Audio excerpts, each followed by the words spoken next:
day everyone, I'm Giselle Aldumalag, BSED Filipino 2A, and today I am going to demonstrate the 25 official hand signals done by the referees in the game volleyball and the flag signals done by the line judges in the play.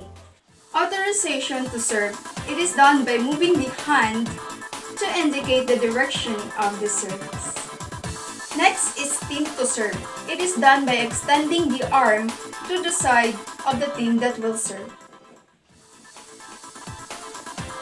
Change of chords. It is done by raising the forearms front and back and then twisting it around the body. Next is timeout. It is done by placing the palm of one hand over the fingers of the other, held vertically, and indicate the requesting team. Next is substitution. It is done by moving the forearms around each other, forming a circular motion. Next is misconduct warning. It is done by showing a yellow card that indicates warning. Next is misconduct penalty. It is done by showing a red card for penalty. For explosion, it is done by showing the yellow and the red cards jointly. Next is disqualification. It is done by showing the yellow and the red cards separately. Next is the end of the match or the end of a set. It is done by putting the forearms on the chest, hands open. Next is the ball not tossed or released at a service hit.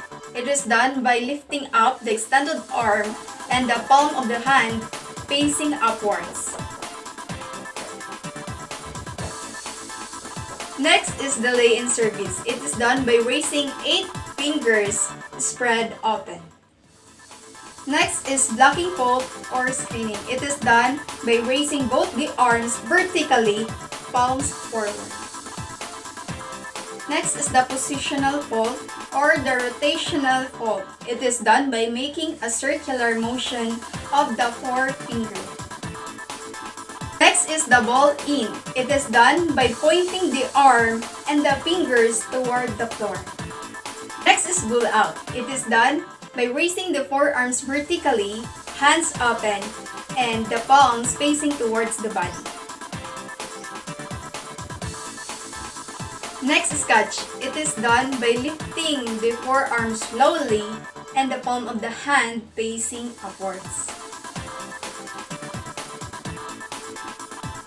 Next is the double contact. It is done by raising the 2 fingers spread open.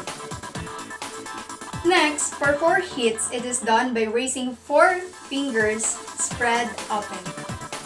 Next is the net being touched by a player. So it is done by indicating the relevant side of the net with the corresponding hand. Next is raising beyond the net. So it is done by putting a hand above the net, palm facing downwards. Next is the attack hit fault. It is done by making a downward motion with the forearm, hands open.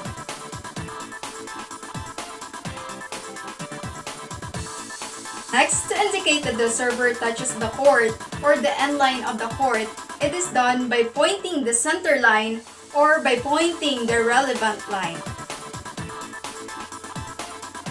Next is the double pull and replay. So it is done by raising both the thumbs vertically.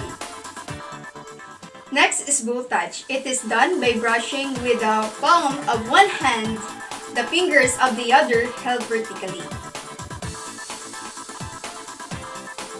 And lastly, to show the delay in warning or the delay in penalty, it is done by covering the wrist with the yellow card for warning and red card for penalty. So those are the 25 official hand signals done by the referees in the game. So now let us continue to the 7 official flag signals done by the line judges in the play. First is the ball in. It is done by pointing down with flag. Next, for ball out, it is done by holding the flag vertically. Next, to indicate ball touch, we need to raise the flag and touch the top of it with the palm of our free hand. So next is crossing space pose. It is done by waving the flag over the head and pointing to the antenna.